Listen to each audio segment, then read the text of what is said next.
Argumentación, análisis, evaluación, presentación. Franz van Emeren, Rob Grutendorst y Franziska Snoek-Heckemans. Traducción: Roberto Marafiotti.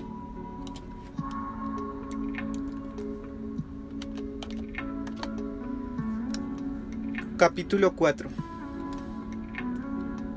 Puntos de vista implícitos y premisas implícitas.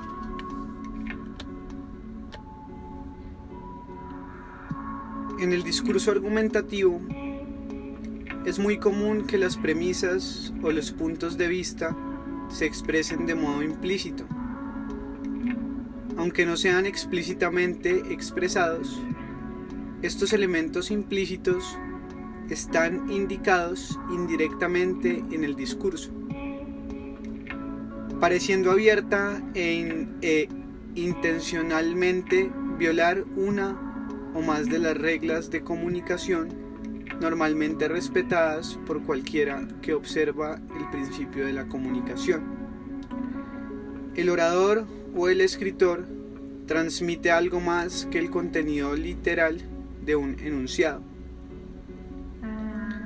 Con la ayuda del principio de la comunicación, las reglas de la comunicación y algunos principios básicos de la lógica, tales indirectas pueden ser comprendidas y los tipos específicos de actos indirectos, como las premisas implícitas y los puntos de vista implícitos, pueden identificarse y reconstruirse en el análisis.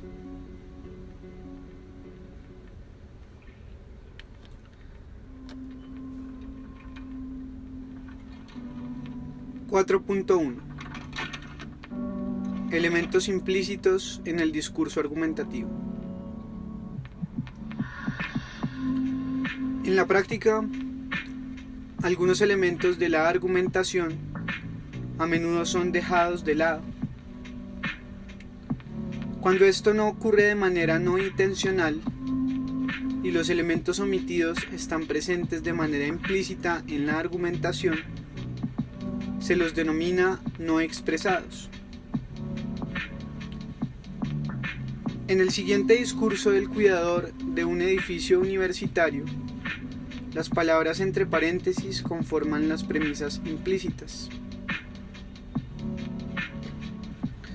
No consideraría la posibilidad de tener un trabajo distinto porque en la mayoría de los otros trabajos no podría llevar conmigo a mi perro Piluso. Abro paréntesis, y tengo que tener la posibilidad de llevar a mi perro Piluso. Cierro paréntesis.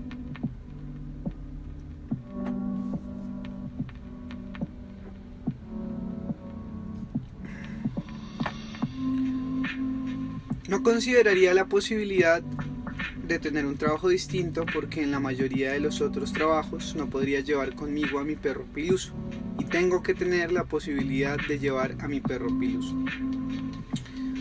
Los puntos de vista también pueden ser no expresados. En el siguiente argumento, el punto de vista entre paréntesis está presente solo de manera implícita. El mundo está lleno de sufrimiento. Si Dios existiera, no habría tanto sufrimiento. Abro paréntesis, por lo tanto no hay Dios. Cierro paréntesis.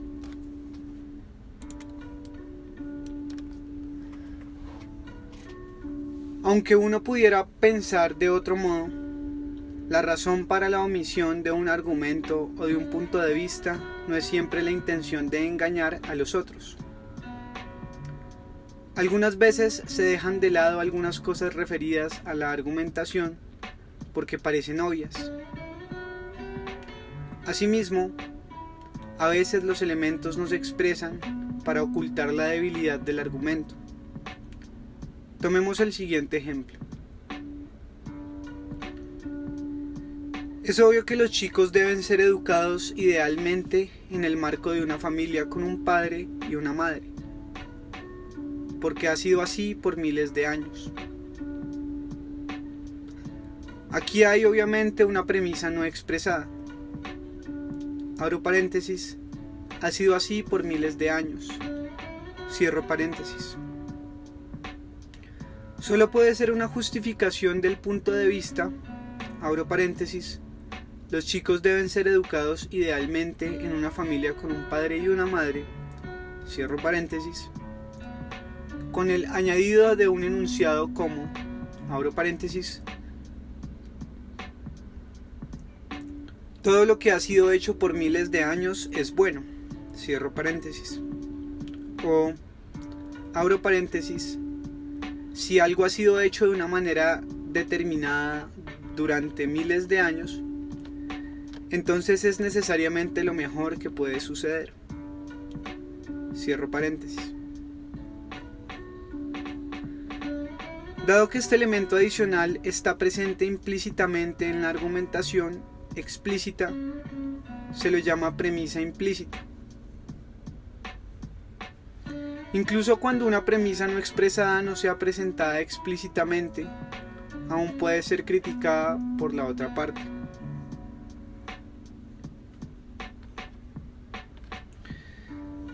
Estoy en completo desacuerdo. ¿Por qué algo va a ser bueno solo porque ha sido hecho de una manera durante mucho tiempo? Se han emprendido guerras durante miles de años y eso no prueba que la guerra sea buena. En este caso, el protagonista debería haber confiado en la debilidad de la premisa no expresada. No pudo haber anticipado la crítica presentando la argumentación para defender esta premisa no expresada. Es obvio que los chicos deberían ser educados idealmente en una familia con un padre y una madre, porque así ha sido durante miles de años, y si algo ha sido realizado de una determinada manera durante miles de años, entonces necesariamente es la mejor forma de que algo se realice. Es el resultado de un proceso de selección histórica. Estos ejemplos muestran que los elementos no expresados, aun cuando permanezcan implícitos, pueden influir de manera crucial en cómo procede una discusión y por lo tanto en cómo influye en el resultado. No solo los antagonistas, sino también los protagonistas pueden apelar a una premisa implícita. Los antagonistas pueden también estar de acuerdo o en desacuerdo con un punto de vista implícito que tienen que inferir de las razones que el protagonista ha adelantado.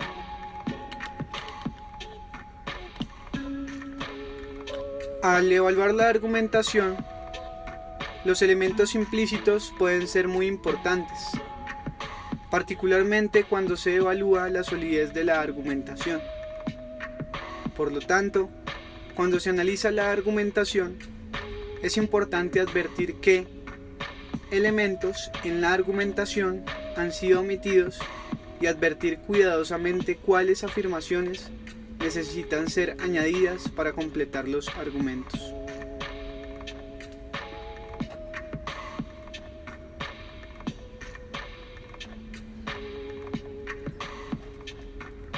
(4.2) Lenguaje indirecto y reglas de la comunicación.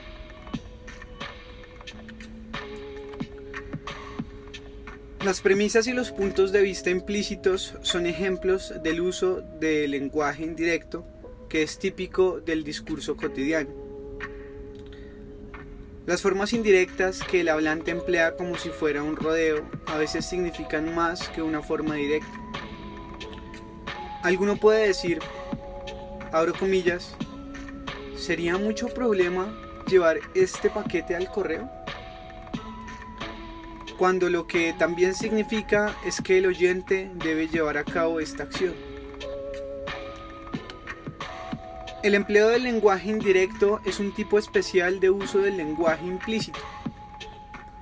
Los implícitos referidos aquí son diferentes del dicho de un vendedor que afirma son 370 pesos, en lugar de decir le informo que el precio de este saco es de 370 pesos. En este tipo de uso implícito del lenguaje ordinario, no hay intención de transmitir algo adicional en forma de un rodeo. En el uso del lenguaje indirecto, los hablantes no solo intentan comunicar más que lo que ellos dicen, sino que también indican esto al oyente en su presentación. De otra manera, la forma indirecta no comunicaría nada. La gran cuestión es, sin embargo, cómo los hablantes transmiten que están diciendo algo de manera indirecta. ¿Cómo se supone que saben que significa algo diferente a partir de lo que ha sido dicho? Para responder a esta pregunta, ayuda a reconocer que cuando la gente en verdad quiere comunicarse, uno con el otro sigue el principio de la comunicación. De acuerdo con este principio, la gente que quiere comunicarse entre sí, en general trata de hacer sus contribuciones al juego de la comunicación, lo más que puedan, y a partir de allí se desprende el propósito de su comunicación. Para lograrlo, deben observar ciertas reglas generales de comunicación. Las más importantes son: primero, sé claro. Segundo, sé sincero. Tercero, sé eficiente. 4. Ve directo al punto. La regla de claridad es la que dice que cualquier cosa que deba ser dicha o escrita debe ser lo más fácil de comprender que sea posible. La regla de sinceridad es aquella que sostiene que no se debe faltar a la sinceridad. La regla de eficiencia es la que dice que no se debe ser redundante o hablar sin sentido.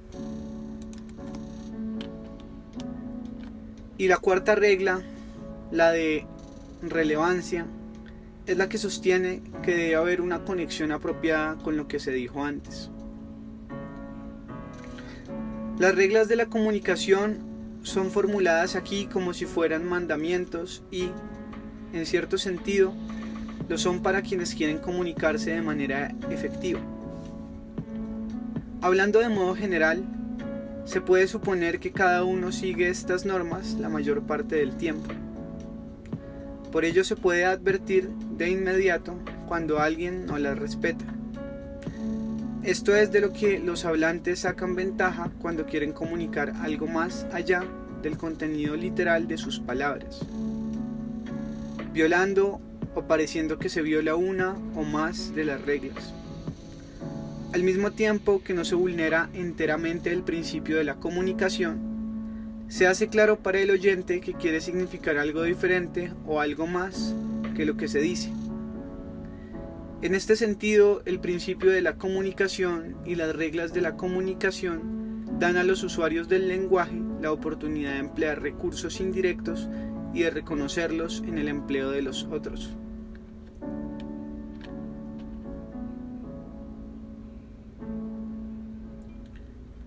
(4.3)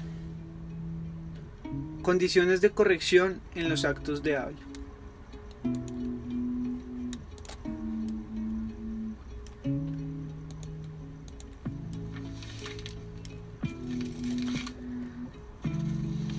Las reglas de la comunicación son, en principio, siempre aplicables con independencia de la función de un enunciado determinado.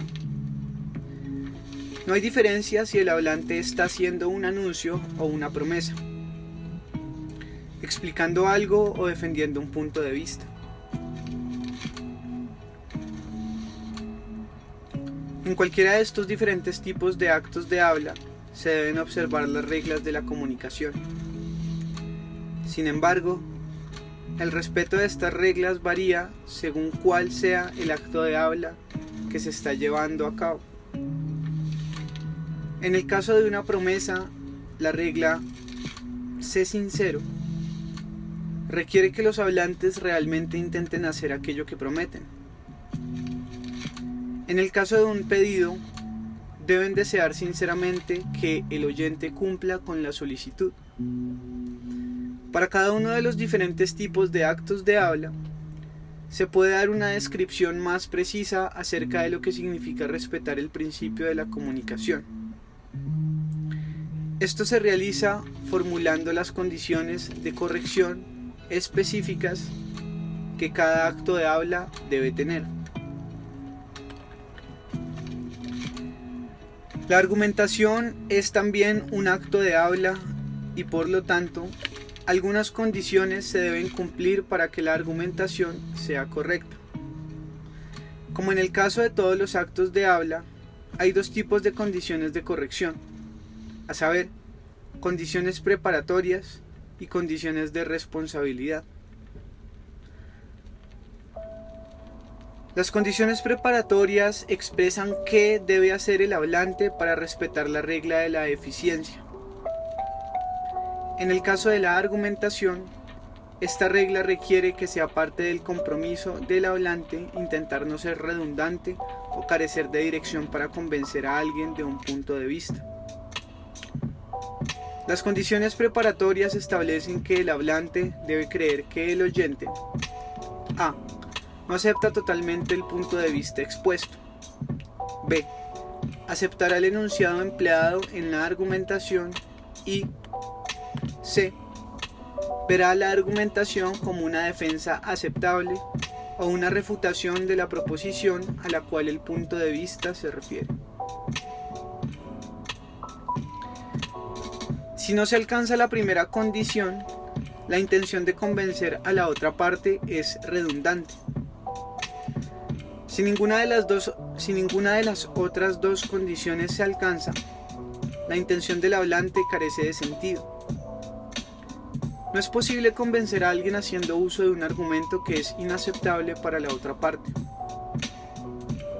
Si el hablante es tomado en serio, debe suponer que estas tres condiciones se logran, a pesar de que sean claras indicaciones de lo contrario. Las condiciones de responsabilidad describen lo que el hablante debe creer para respetar la regla de la sinceridad. Para la argumentación, esta regla significa que el hablante tratará de convencer al oponente sin engaños. Las condiciones de responsabilidad que se deben respetar en la argumentación establecen que el hablante cree que a. El punto de vista es aceptable. b. Los enunciados empleados en la argumentación son aceptables. Y c. La argumentación es una defensa aceptable o la refutación de la proposición a la cual se refiere el punto de vista. Si se toma en serio al hablante, se debe suponer que respeta estas condiciones, a menos que haya indicaciones claras en el sentido contrario. De otro modo, uno sería injusto acusando al hablante de intentar confundir deliberadamente.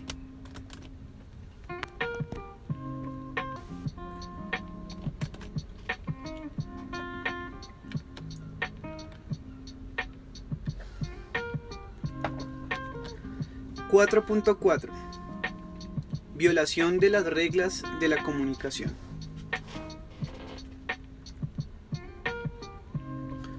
Un hablante que cumple con el principio de la comunicación normalmente trata de respetar sus reglas, y el oyente que también lo respeta normalmente supone que las reglas de la comunicación son observadas. Los problemas aparecen cuando ocurre que una de las reglas de la comunicación ha sido violada sin que el hablante haya abandonado el principio de la comunicación. En este punto, el oyente bien intencionado no supone de inmediato que el hablante, a través de la falta de claridad, de la insinceridad, la ineficiencia o la falta de dirección, ha quebrado la comunicación sin buenas razones.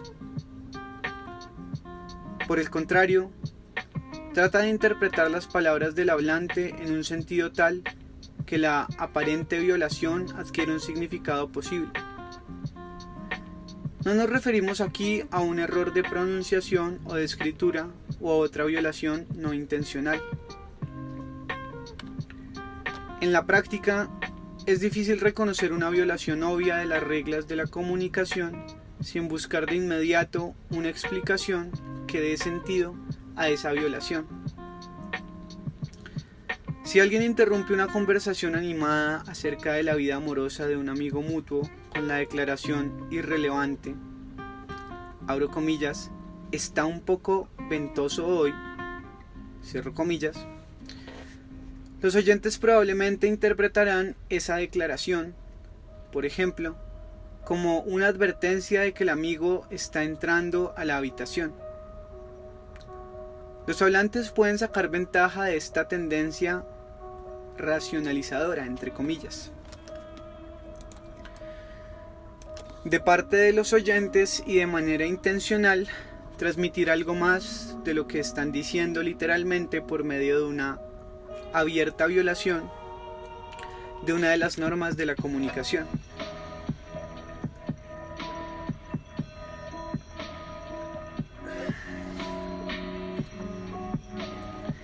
Es exactamente lo que ocurre con las formas indirectas. Los oyentes saben lo que está ocurriendo porque es la única forma de dar sentido a una obvia violación de las reglas de la comunicación.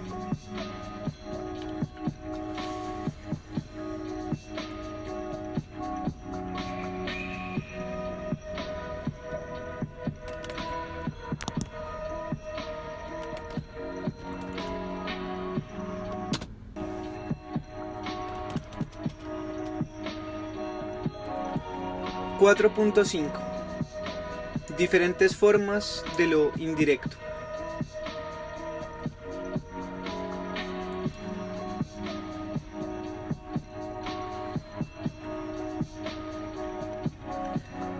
Todas las reglas de la comunicación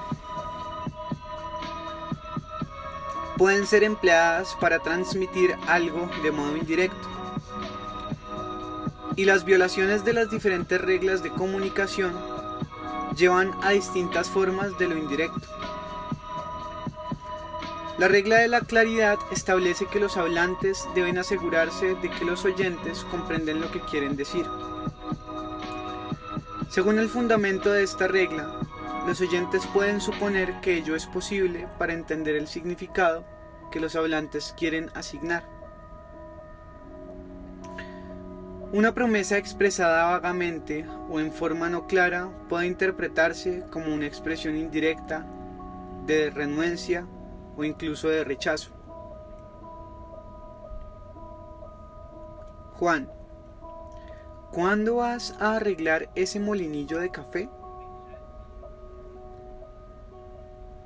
María, ¿alguna vez?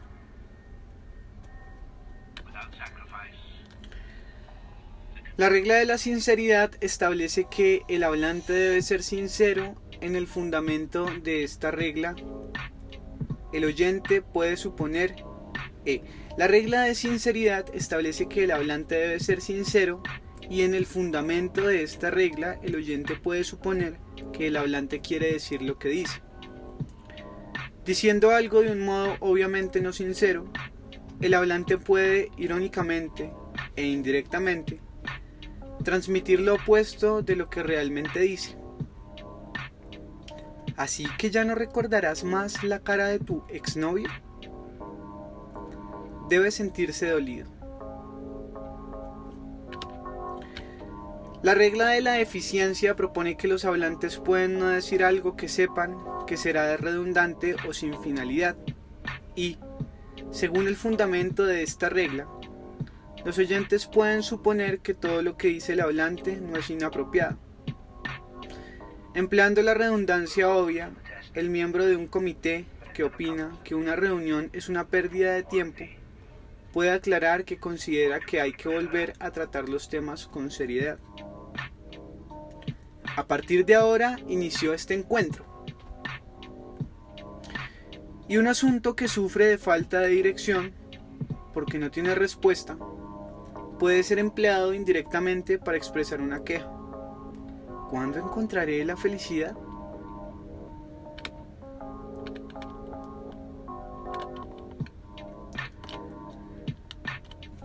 La regla de la relevancia establece que los hablantes deben asegurarse de que sus enunciados son una respuesta adecuada a los que los han precedido y, en los fundamentos de esta regla, los hablantes pueden suponer que este es el caso. Una respuesta que no se relaciona de manera obvia con lo que ha sido dicho hace un momento puede ser empleada para transmitir que el hablante rehúsa debatir sobre ese tema. María dice: ¿cómo tomarías que invite a Juan a cenar con nosotros en algún momento? Gustavo dice: pienso que voy a ir a ver si hay una lata de cerveza en la heladera. En todas estas y otras variantes de formas indirectas, los hablantes buscan no decir directamente algo que quieren decir. En la práctica, esto sucede muy a menudo. Hay muchas razones para que ello ocurra. Puede ser que lo consideren más como una cuestión de cortesía que de una demanda directa o una obligación. Puede ser que estén temerosos de perder algo si su sugerencia es rechazada. Quizá tratan de dar a la otra persona la suficiente libertad para que se forme una opinión propia. Pueden creer también que es más estratégico no expresar sus intenciones muy abiertamente. Cualquiera sea la razón, lo que dicen tiene un significado indirecto. Este significado será comprendido solo si los hablantes se aseguran de que las violaciones de las reglas de la comunicación son advertidas e interpretadas correctamente por el oyente. 4.6. Haciendo explícitos los puntos de vista implícitos. Incluso si los hablantes no expresan en forma abierta sus puntos de vista, como una regla, esperan que los oyentes sean capaces de inferir el punto de vista de los argumentos expuestos. ¿Por qué les molestaría presentar la argumentación de otro modo? Cuando un argumento carece de un punto de vista explícito, no es solo obvio de un modo inmediato que se perdió el punto de vista, sino que también es más fácil que en el caso de otros actos de habla indirectos,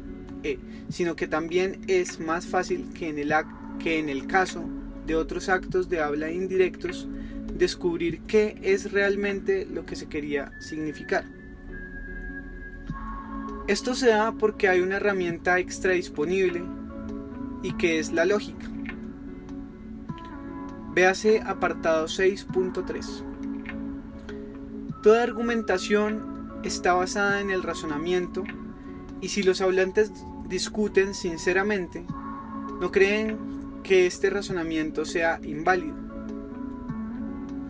Solo entonces el argumento es una defensa aceptable o una refutación de la proposición a la cual está relacionado el punto de vista. Si un hablante sabía con anterioridad que su razonamiento no era válido, entonces el argumento sería carente de sentido. Un oyente que toma al hablante con seriedad puede suponer que el último trata de presentar un razonamiento como válido.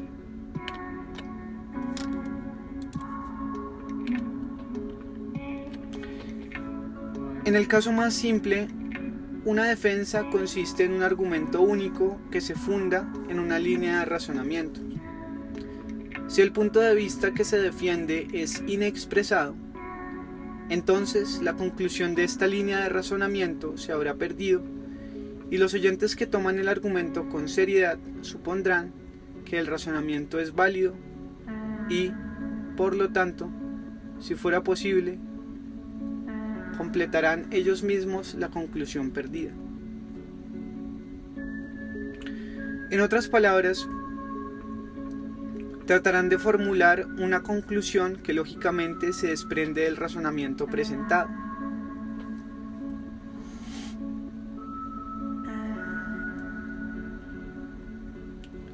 En el siguiente fragmento de conversación, el escultor que es entrevistado altera su oración en el medio, indicando que considera a su oyente capaz de sacar la conclusión por sí mismo.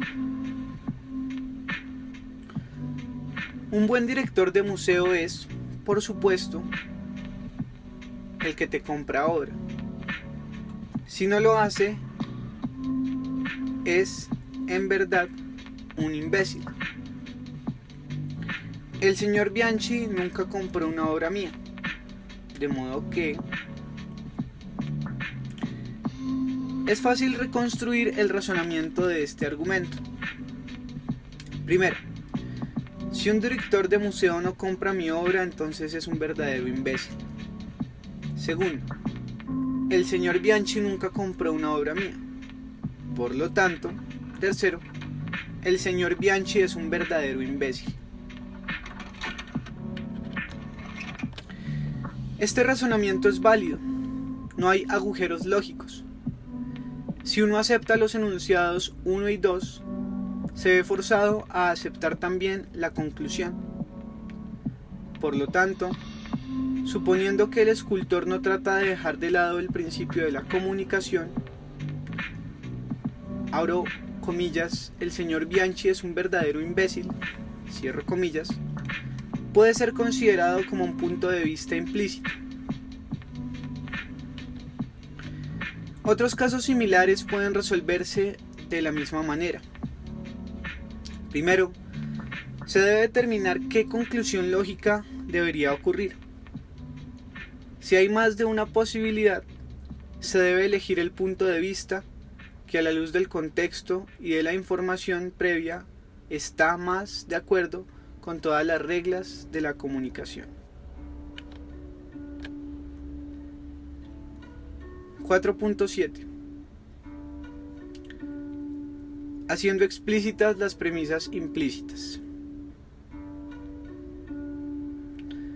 Con la ayuda del principio de la comunicación, las reglas de la comunicación y la lógica, las premisas implícitas también pueden convertirse en explícitas. Se realiza del siguiente modo. De manera técnica, la argumentación en la que una de las premisas ha desaparecido es un razonamiento inválido.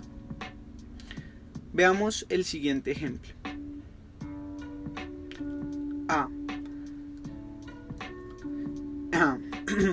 Veamos el siguiente ejemplo. A Claudio le gusta cantar chamamés porque viene de Corrientes.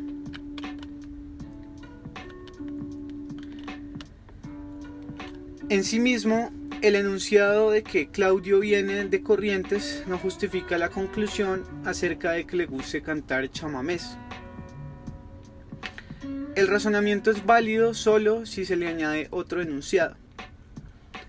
El enunciado que necesita añadirse puede encontrarse más fácilmente estableciendo una conexión entre la premisa explícita y el punto de vista por medio de un enunciado del tipo, abro comillas, sí, entonces, cierro comillas. La premisa explícita se completa después de sí y el punto de vista después de entonces. Si Claudio viene Corrientes, entonces le gusta cantar chamamés. Si el enunciado es añadido al argumento, entonces el razonamiento es lógicamente válido. Si la premisa es verdadera, entonces la conclusión debe ser necesariamente verdadera. El razonamiento como un todo, entonces, tiene una validez lógica del tipo del llamado modus ponens. Primero, si P, entonces Q. Si Claudio viene de Corrientes, entonces le gusta cantar chamamés. Segundo, P, Claudio viene de Corrientes, por lo tanto, tercero, Q, a Claudio le gusta cantar chamamés.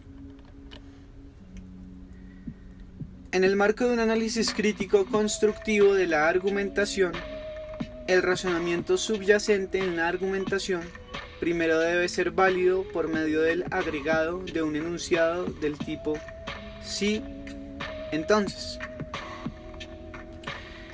El enunciado agregado es, en verdad, solo una repetición literal de lo que ya estaba implícito en los otros enunciados. Esto significa que, de este modo, el enunciado agregado debería ser redundante y por lo tanto una violación de la regla de la eficiencia. No hay razón para suponer que el hablante esté violando esta regla.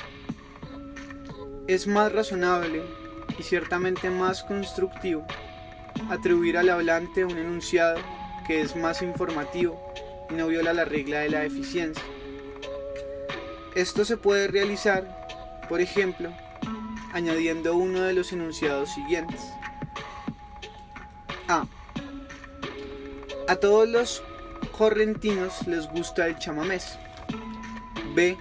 A cada correntino le gusta el chamamé. C. A los correntinos les gusta el chamamé. D. A la mayoría de los correntinos les gusta el chamamé.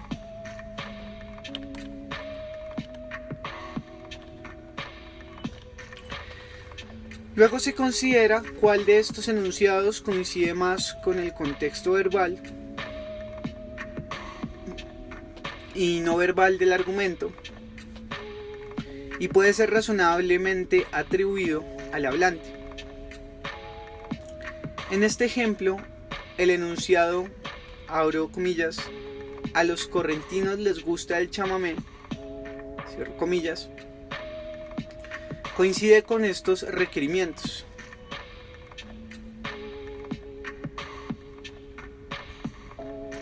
No hay indicación de que la argumentación implique cuántos son los correntinos a los que les gusta el chamamé. Es simplemente una sugerencia que es típico que los correntinos les guste el gustar de los chamamés. Por lo tanto, el enunciado C, a los correntinos les gusta el chamamé, en ausencia de otra evidencia del contexto, es la mejor opción. Si no hay evidencia en contra de la elección de esta interpretación particular, entonces ella puede ser vista como una premisa implícita. En el análisis del argumento, esta premisa implícita puede añadirse entre paréntesis a la argumentación original. El punto de vista de Olga es que a Claudio le gusta cantar chamamés porque es correntino. Abro paréntesis, y a los correntinos les gusta el chamamé.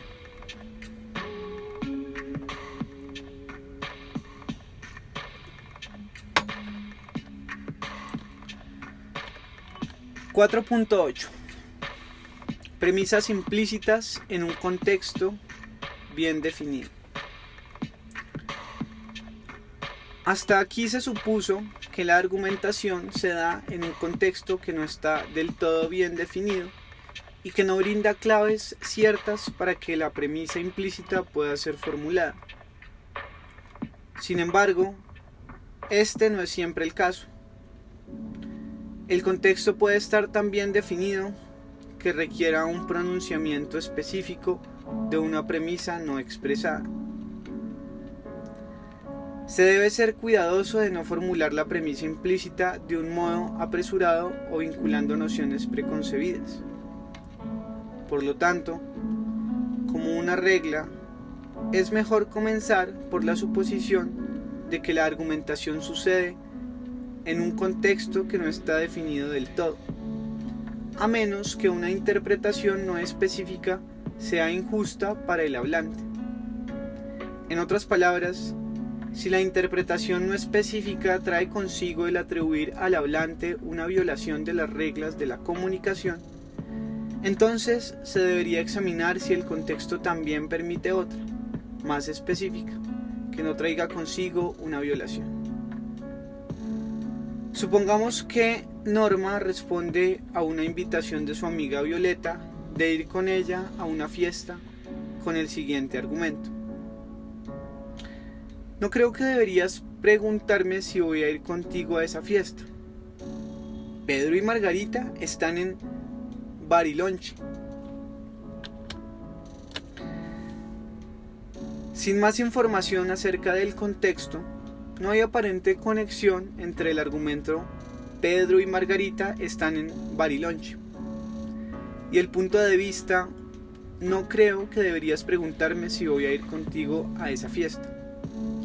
En tal caso, al tratar de identificar la premisa implícita, el oyente puede hacer un poco más que agregar el razonamiento con un enunciado del tipo sí, entonces. De manera que, por lo menos el requerimiento de validez lógica se cumple. Si se sabe algo más del contexto, entonces se puede formular un enunciado más significativo que esté más próximo a la intención del hablante y por lo tanto funcione mejor.